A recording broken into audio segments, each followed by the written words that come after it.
Welcome to TOCHI Stories. Please don't forget to like, subscribe, and turn on post notification because it will mean the whole world to me. Now let's get right into the story. Brace yourself. The ambulance had barely screeched to a halt when Obiagelu Okiri jumped out, his suit jacket flapping open as he ran beside the stretcher carrying Kamsi. The boy's head lolled slightly, his eyes fluttering, his once energetic voice replaced by shallow breaths. The stadium noise from minutes ago still echoed faintly in Obiagelu's head, the thundering cheer of the crowd during the university football match, then the sudden gasp when Kamsi collapsed mid-run. Now in the fluorescent-lit chaos of the emergency ward, there was no cheering, only the urgent beeping of monitors and the clipped voices of nurses. The doctor's first words cut through Obiagelu's chest like glass. "Sir, we need blood for an immediate transfusion. His internal bleeding is more serious than we thought." Without hesitation, Obiagelu rolled up his sleeve. "Take mine." The doctor glanced at the chart, then back at him with an expression that made Obiagelu's stomach turn. "Sir, your blood type doesn't match." For a moment, the sentence didn't register. Blood types didn't lie. His son had his eyes, his build, his stubborn way of arguing over dinner. This was a mistake. "Run it again," Obiagelu ordered. The doctor nodded stiffly. "We have." Twice. The hallway outside the glass partition of the emergency room was cold, not in temperature, but in the air between him and his wife. Nena stood there, her diamond bracelet catching the light, her designer scarf carefully draped, her nails immaculate, as if she'd stepped out of a lunch date rather than rushed to the hospital. She didn't cry. She didn't rush forward to clutch their son's hand. Instead, she held her bag close, her lips pressed so tightly together they were nearly white. It was the calmness that unnerved him.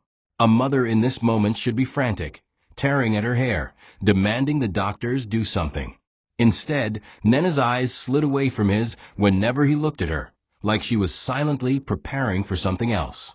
When the doctor returned, his hands held an envelope that felt heavier than Obiagelu's entire empire. "Sir, we also recommend a DNA test. Just to be certain." Just to be certain. The phrase repeated in his head like a taunt.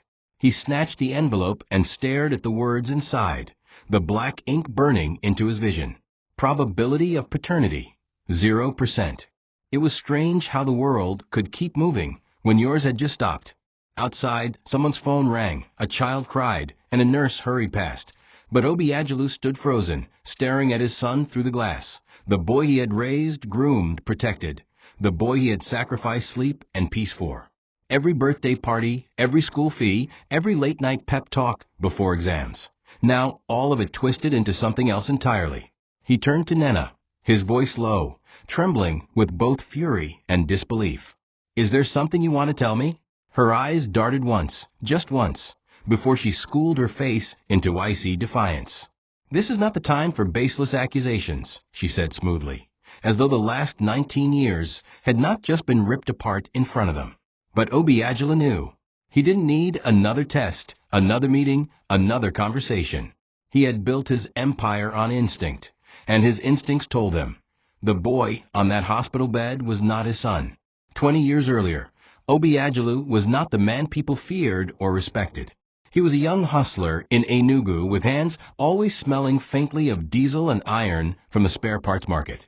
His shoes were scuffed, his suits, when he could borrow one, hung a little too loose on his frame.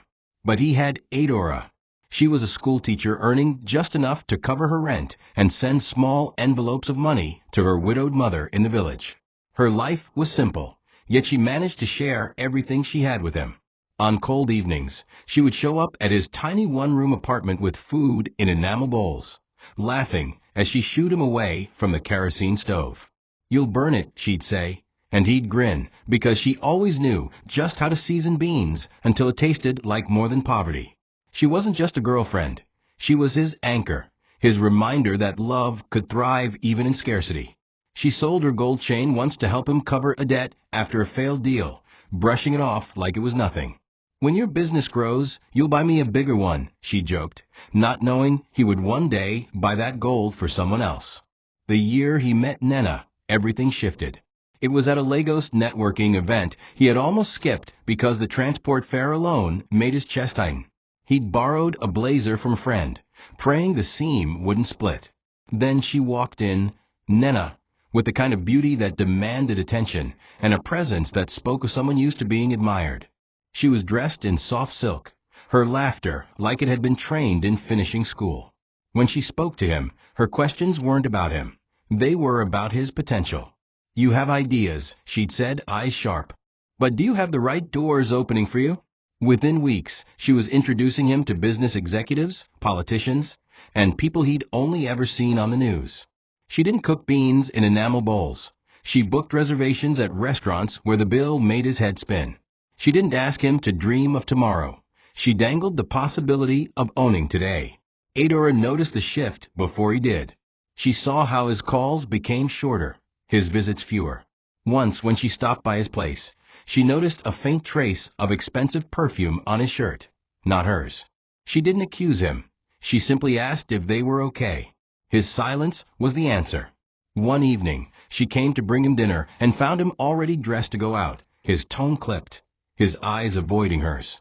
We're not on the same path anymore, was all he said, the words tasting like ash in his mouth, but somehow still leaving his lips. She left without tears, without pleading, her back straight even though her heart was breaking. That night, Obiagelu told himself it was ambition, not betrayal, that Adaora's love was warm, but Nena's world was power. He convinced himself he was choosing the future. What he didn't realize was that he was also choosing the seeds of his own undoing. From the moment Nena entered his life, Obiagelu's hustle stopped being about survival and started being about dominance. She had a way of speaking to powerful people that made them lean closer, listen harder. Her father, a retired senator, became his silent backer, introducing him to contractors and politicians who could make or break a man with one phone call. It was intoxicating. The way deals came faster, how bank managers began calling him sir, how people who once avoided his gaze now greeted him with respect. At first, Obiagelu told himself he was still the same man, still driven by the hunger that had kept him awake at night in that cramped one-room flat. But the truth was, Nena's approval began to matter more than the principles Adora had taught him. He stopped visiting old friends in the market, swapped his worn-out notebooks for leather-bound planners, and started wearing suits tailored in London. Adora tried one last time to warn him. They met by chance at a roadside kiosk in Enugu, where she was buying fruit for her mother. He pulled up in his newly acquired car, the leather still smelling fresh. She smiled politely, asked how he was, but her eyes searched his face. She's beautiful, Adora said softly when he mentioned Nena. But be careful. Some people build with you. Others build on you. It wasn't bitterness in her voice, it was worry. He brushed it off, saying she didn't understand the world he was stepping into. And maybe she didn't, but he also didn't understand the price of that world. When the contract came in, his first major breakthrough, it was because Nena had whispered his name to the right person at the right dinner. The profits were enough to move him into a duplex and hire staff. They threw a party, champagne flowing, Nena glowing on his arm like a queen beside her king. In that moment, Obiagelu felt invincible.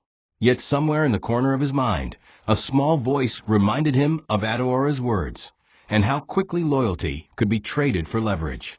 But power was an addictive drug, and he was already too high to think about the crash.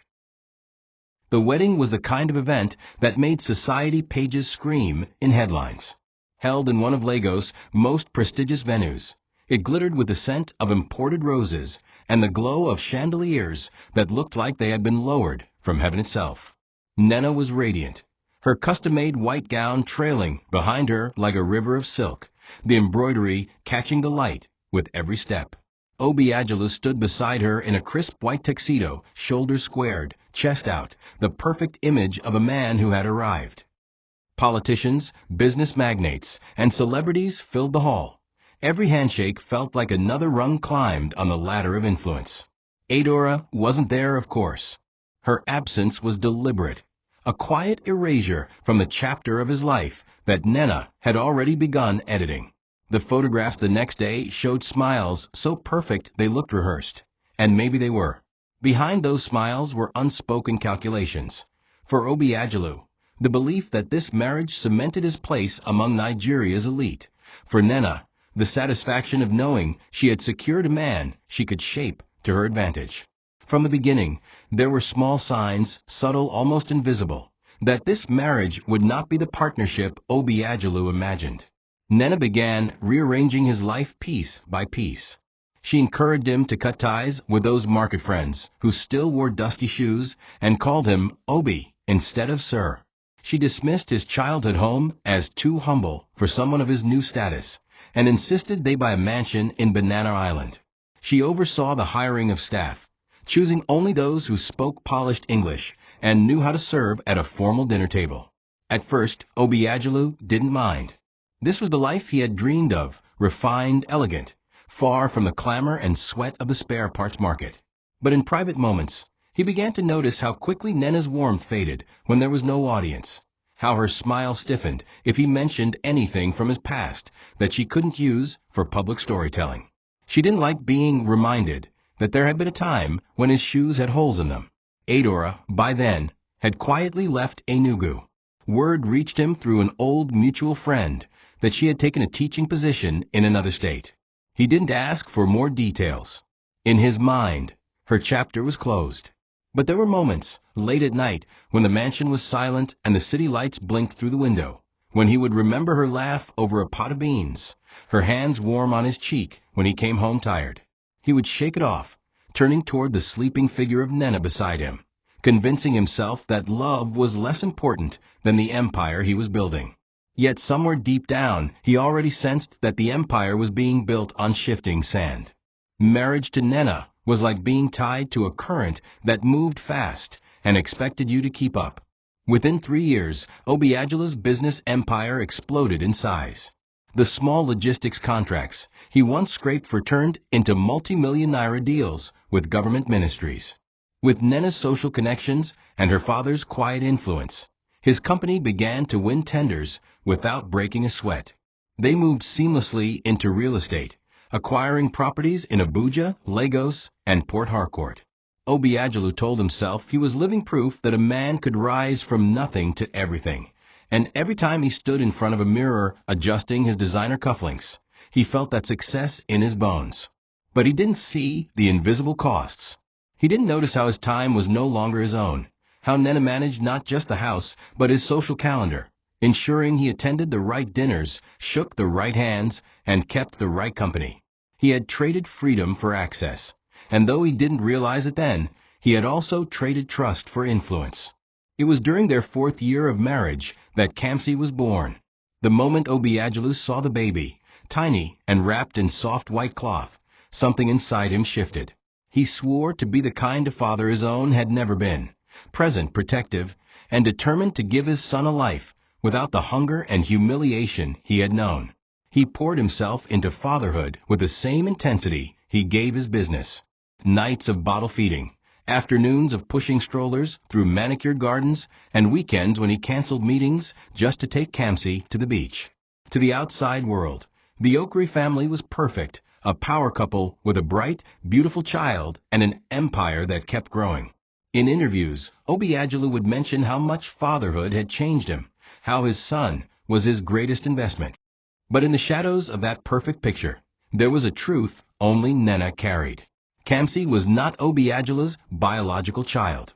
His real father was Chibuzo, Obiagelu's former friend from their early hustling days, a man with charm, political ambitions, and a reckless streak that both attracted and repelled people. The affair had happened in the early months of the marriage, during one of Obiagelu's extended business trips. Nena had convinced herself it was a mistake that could be buried forever.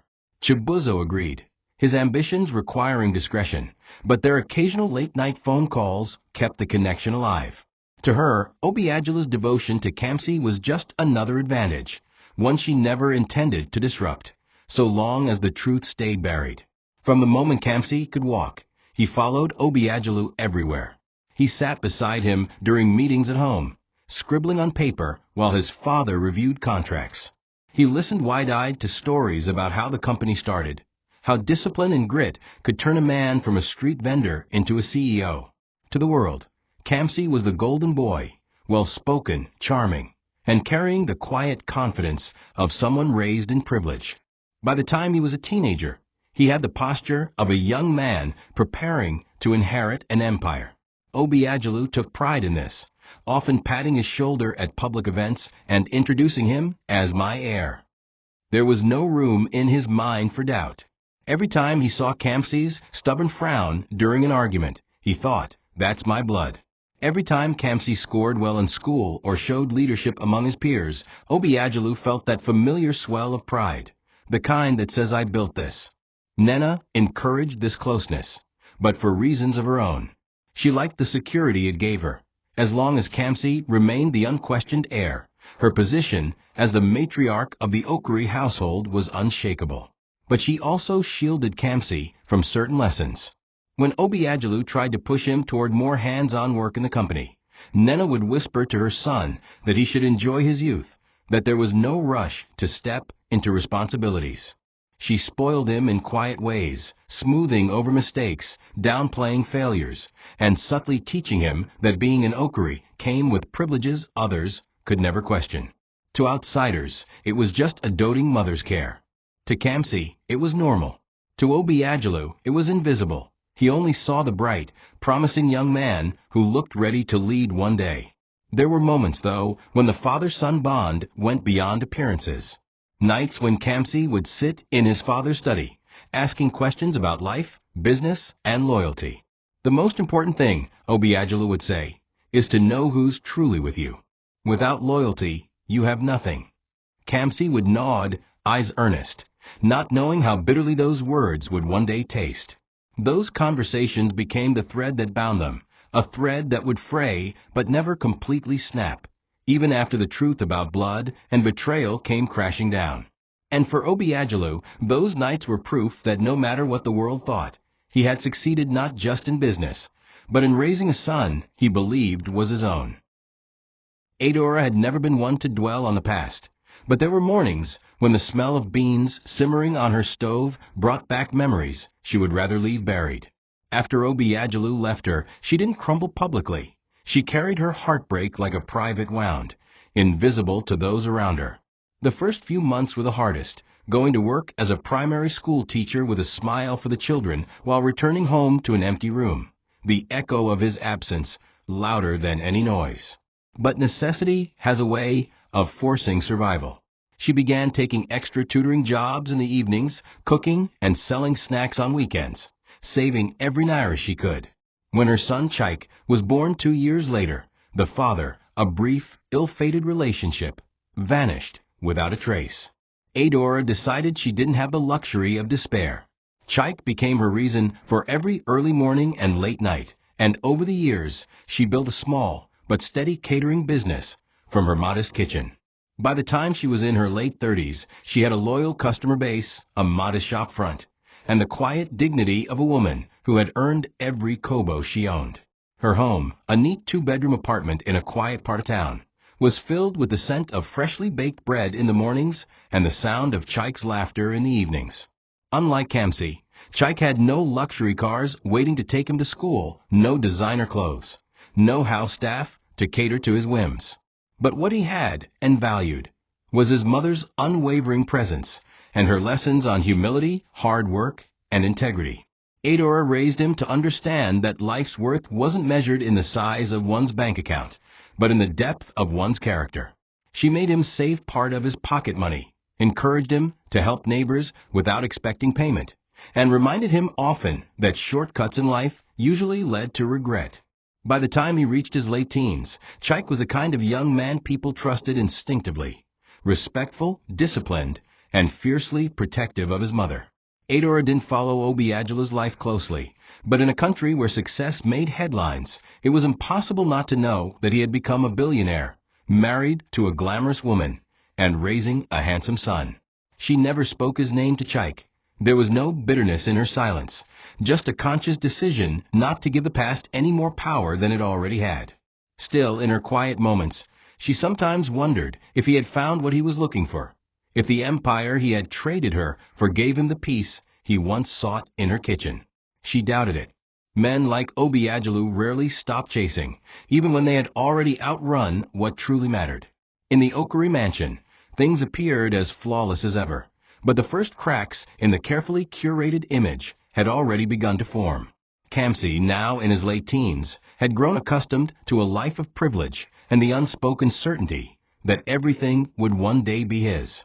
Obiagelu, who had built his company brick by brick, wanted his son to understand the grit behind the glitter. He began assigning him small tasks in the business, attending meetings, preparing reports, shadowing senior staff. Kamsi would comply for a while, but the discipline never stuck. There were missed appointments, half-done assignments, and moments when he'd show up late, reeking faintly of last night's parties.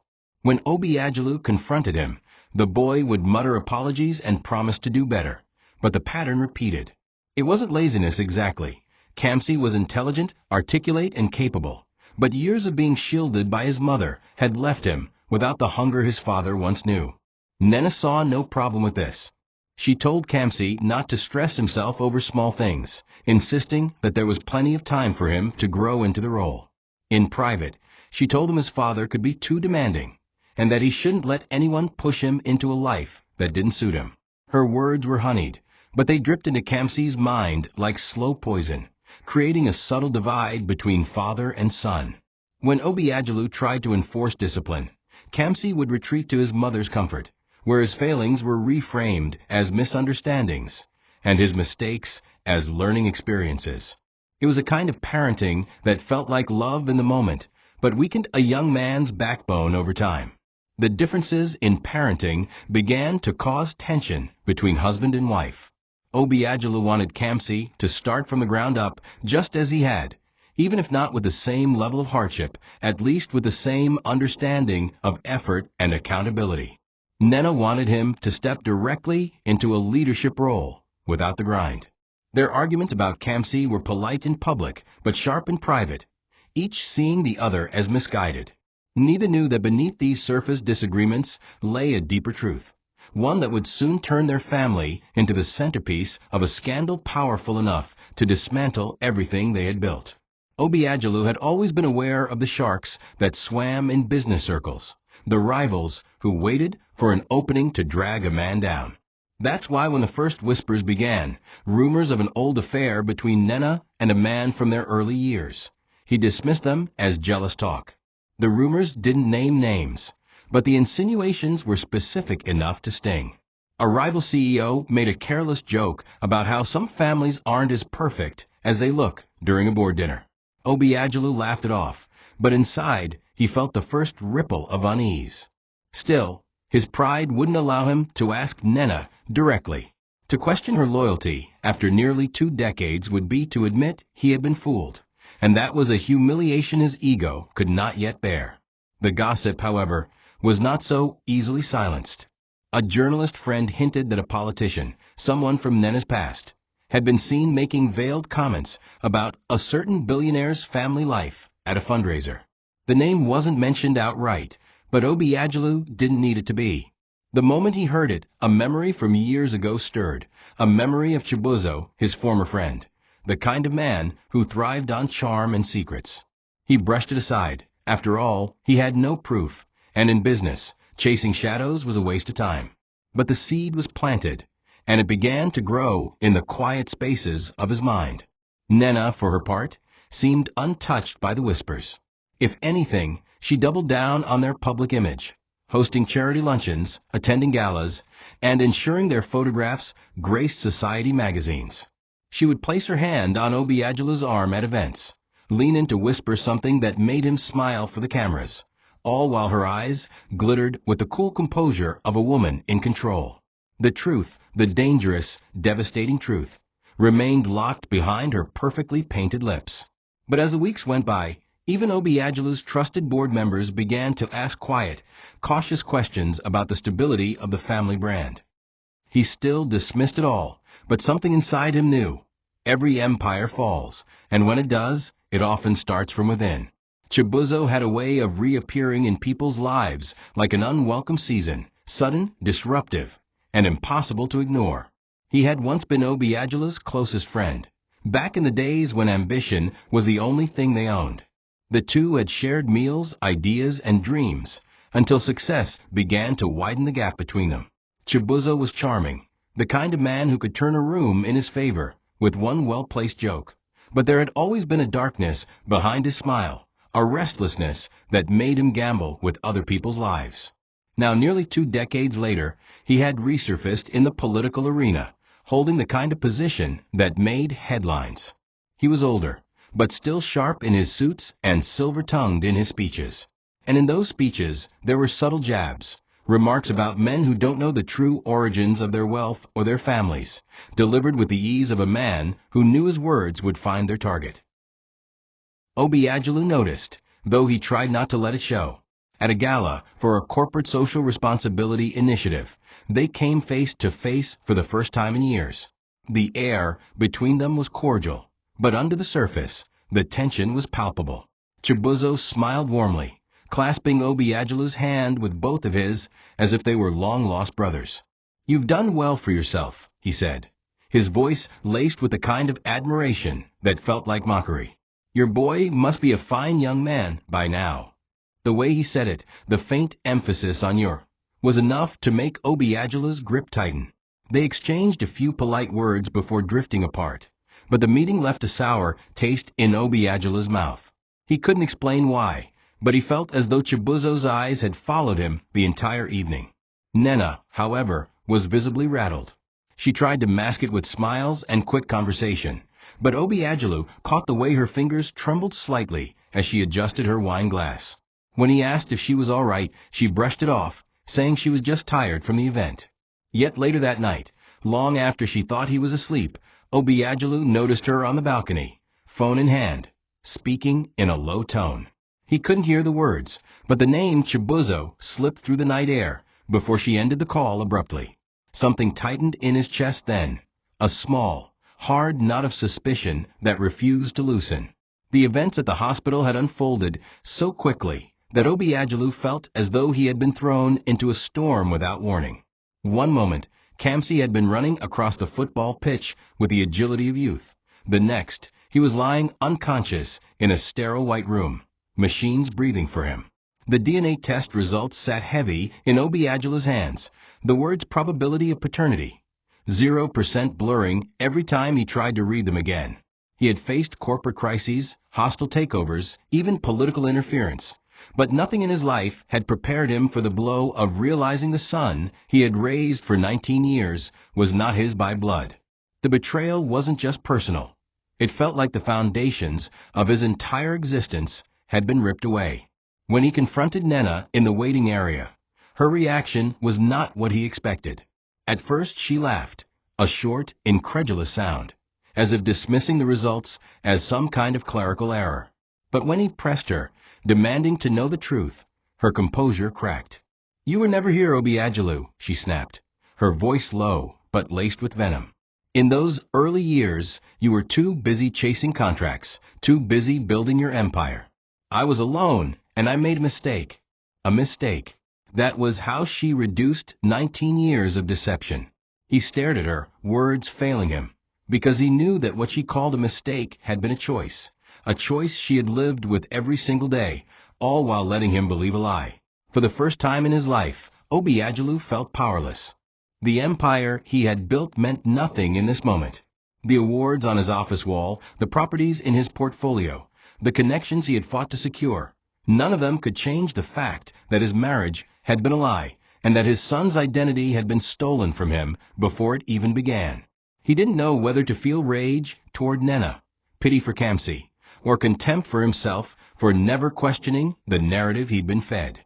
All he knew was that the truth, once revealed, could never be buried again.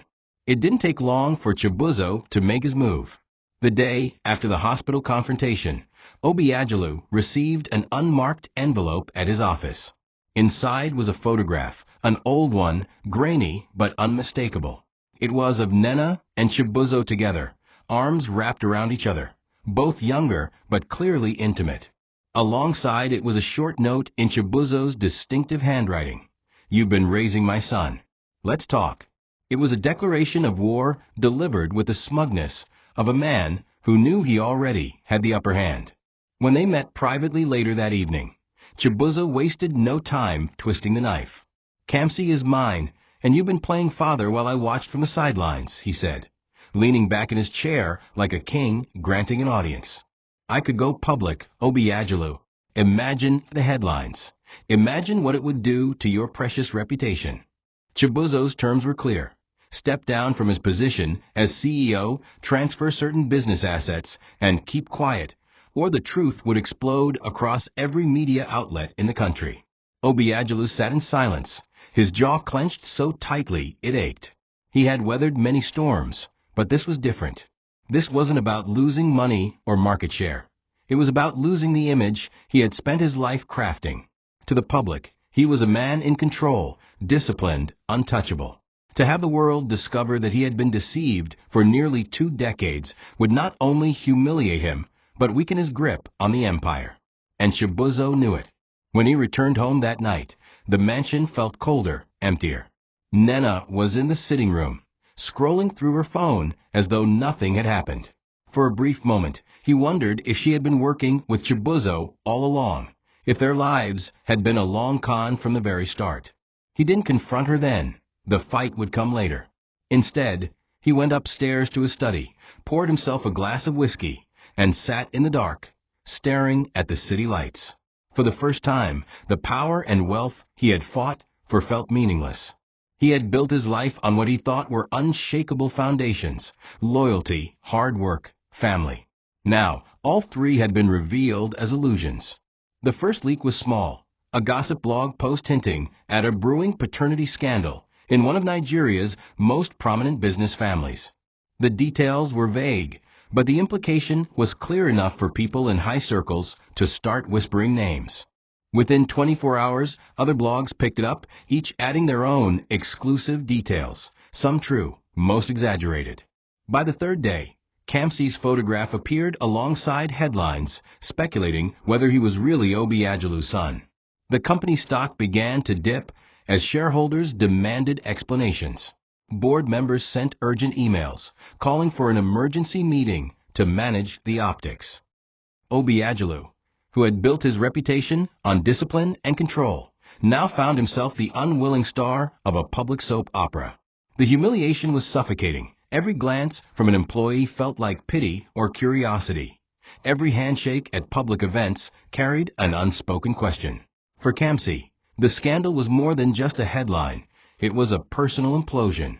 He had grown up believing he was the heir to a billion-naira empire, the son of a man who represented strength and stability.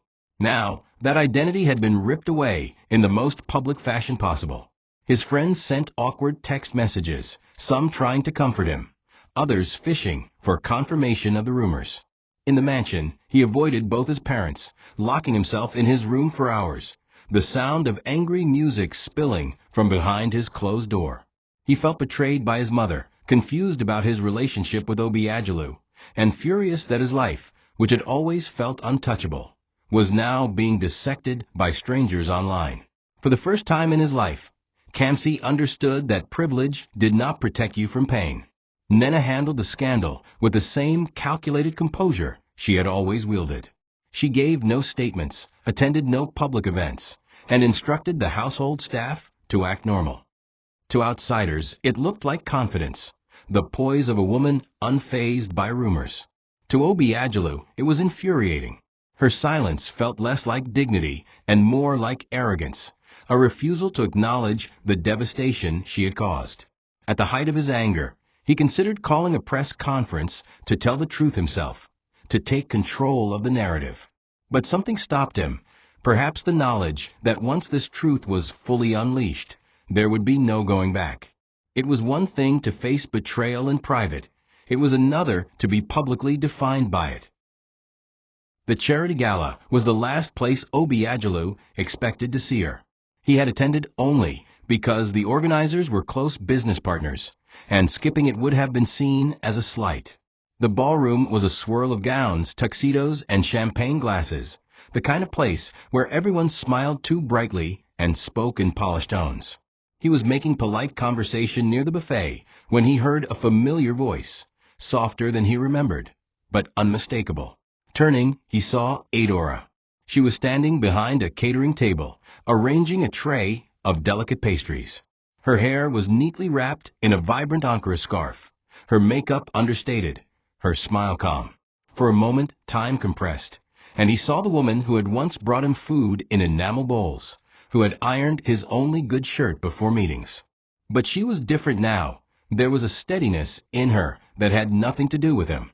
They locked eyes briefly, and she gave a polite nod before returning to her work. No hesitation, no lingering gaze, no rush to speak. It was as if he were just another guest to be served, nothing more. That quiet dismissal stung more than any insult could have. Obiagelu waited until she stepped away from the table to approach her. "Adora," he said, his voice low, testing her reaction. She turned, and her smile was courteous but distant. "Good evening, Mr. Okari," she replied, using his surname like they were strangers. They exchanged small talk, how long she had been in the catering business, how the event was going, but she gave nothing personal away. When another staff member called her, she excused herself without looking back. That brief encounter unsettled him more than he cared to admit. For years, he had told himself that leaving Adora had been the right decision, that she would have held him back from the life he now enjoyed. But seeing her there, composed, self-sufficient, untouched by a scandal, made him wonder if he had traded gold for glitter. The image of her walking away stayed with him all evening, and for the first time since the scandal began, his thoughts shifted from anger at Nena to a quiet, gnawing regret about the woman he had left behind. 2 weeks after the gala, Obiagelu found himself at a youth entrepreneurship seminar as a guest speaker. It was a kind of event he often attended, an opportunity to inspire young people while reinforcing his own public image as a self-made man. After his speech, he mingled with attendees, answering questions about business strategies and leadership. That was when he met Chaik. The young man stood out immediately, not just for his articulate questions about managing risk and building trust, but for the way he listened intently to the answers. There was a humility in his posture, a quiet confidence in his tone that reminded Obiagelu of himself in his early days. They spoke for nearly 15 minutes, and by the end of the conversation, Obiagelu found himself genuinely impressed. What he didn't know, not yet, was that Chaik was Adora's son. The resemblance wasn't obvious at first glance, but there was something in the young man's eyes, a steadiness, that felt familiar in a way he couldn't place. Chaik mentioned that he helped his mother run her small business, and that they had built it from the ground up without outside investors. "We believe in growing slowly but steadily," Chaik said with a smile, and Obiagelu found himself nodding, liking the "we" in his sentence. It was the kind of mindset he wished Kamsi possessed, a sense of responsibility born from effort rather than entitlement. Later that evening, back at the mansion, Obiagelu couldn't help comparing the two boys. Kamsi, still reeling from the scandal, had spent the day sulking in his room, refusing to attend a scheduled company meeting. Chaik, on the other hand, was out in the world building something from nothing, not waiting for an inheritance to define him. The contrast gnawed at Obiagelu. For years, he had believed he was shaping Kamsi into the kind of man who could carry his legacy forward. Now, he wasn't sure if the foundation he'd laid could survive without constant reinforcement. And though he didn't yet realize the full truth, some part of him already knew. The son he wished he had was out there, and he didn't carry his name. It happened on a Tuesday morning, the kind of day that should have been routine, meetings, calls, and paperwork stacked neatly on his desk. But Obiagelu's phone began buzzing relentlessly before noon. First came a call from his bank manager, his voice cautious, almost apologetic. "Sir, I thought you should know, one of your personal accounts has been emptied." At first, Obiagelu assumed it was a banking error. Then came another call, this time from his estate manager. Nena had arrived at their Abuja property with movers and an expensive SUV, claiming she was taking her things. The staff said Kamsi was with her, standing awkwardly by the car, refusing to meet anyone's eyes. The pit in Obiagelu's stomach deepened. He called Nena's phone, no answer. He called Kamsi, it rang out. The silence from both of them was louder than any confrontation could have been. By the time he arrived home that evening, The house felt different, not empty, but gutted. Drawers were left slightly open, certain paintings missing from the walls, and in the master bedroom, the space where Nena's jewelry boxes had sat was bare. Her closet, once packed with designer clothes, was stripped clean. On the bed was a single envelope addressed to him. Inside was a short note in Nena's precise handwriting. I deserve better than a man who can't protect what's his. Kamsi is coming with me. The arrogance in those words made his hands tremble. It wasn't just the theft, it was the deliberate sting of her departure, as if she were walking away from a business deal gone sour rather than a marriage. And taking Kamsi, the boy he had raised as his own, was the final blade in his back. 2 days later, he learned through a mutual contact that Nena had moved into a luxury apartment owned by Chibuzo. The gossip in business circles was merciless. People whispered about how the real father had claimed his son, about how Obiagelu had been played for nearly 2 decades. The humiliation was no longer confined to blogs. It was now a running joke in the very boardrooms where he had once been untouchable. He didn't bother confronting Chibuzo. What was there left to say? The man had won, at least in the eyes of the public. And for the first time, Obiagelu felt not just betrayed, but irrelevant in his own life. Weeks passed before Obiagelu could summon the courage to reach out to Adora. It wasn't pride that kept him away, it was shame. He had left her for a life that had now crumbled in his hands, and he knew she had every reason to close her door in his face. Still, something inside him needed to see her, maybe for closure, maybe for the comfort of a familiar truth. When he finally walked into her small but bustling catering shop, he was met with a warm scent of freshly baked pastries and the sight of Adora laughing with a customer. She looked different from the last time he saw her. Older, yes, but with a peace in her eyes that he had never been able to give her. She turned when she noticed him, her smile fading into something neutral. Obiagelu, she said simply, no title, no pretense. They sat in a corner table away from the customers. He began awkwardly, asking about her business, her son. She answered politely, but there was a barrier in her tone, not hostility, just the quiet strength of someone who no longer owed him anything. Eventually, he blurted out the apology he had been holding for years. I was wrong, he said, voice low. I thought I was building a life, but I was just building walls around myself. Adora listened, without interrupting, her expression unreadable. When he finished, she took a slow sip of her tea and said, I moved on a long time ago, Obiagelu. Whatever you were looking for back then, I hope you found it, because I found my peace. Her words were gentle, but final. She wasn't angry. She was simply done. That, more than any insult, cut deep. He left the shop feeling smaller than he had in years. The sound of her voice stayed with him as he drove away, mingling with the scent of the pastries she had wrapped for him for the road. A kindness that reminded him of the woman she used to be with him, and the woman she still was, even without him. For the first time, he realized that losing her had been the real turning point in his life, not any business decision or marriage choice. And unlike money or property, she was something he could never buy back. Kamsi's return was not dramatic, no shouting match, no teary reunion. He simply showed up at Obiagelu's office one afternoon, looking thinner, his once neatly styled hair slightly unkempt. The security guard had called ahead, unsure if he should let the young man in, but Obiagelu told them to send him up. They sat across from each other in the large, quiet office, the city skyline stretching behind them. For a long moment, neither spoke. Then Kamsi said, I was wrong, Dad. The word Dad caught Obiagelu off guard. It was the first time Kamsi had called him that since the truth came out. Kamsi explained how life with his mother and Chibuzo was not what he had expected. The apartment was luxurious, but the air was cold.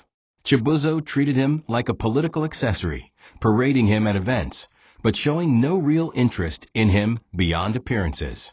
Nena, for all her love, seemed more invested in maintaining her own comfort than in helping her son navigate the chaos. Kamsi admitted that he had been angry at everyone, his mother, Chibuzo, even Obiagelu, for the lies and the betrayal.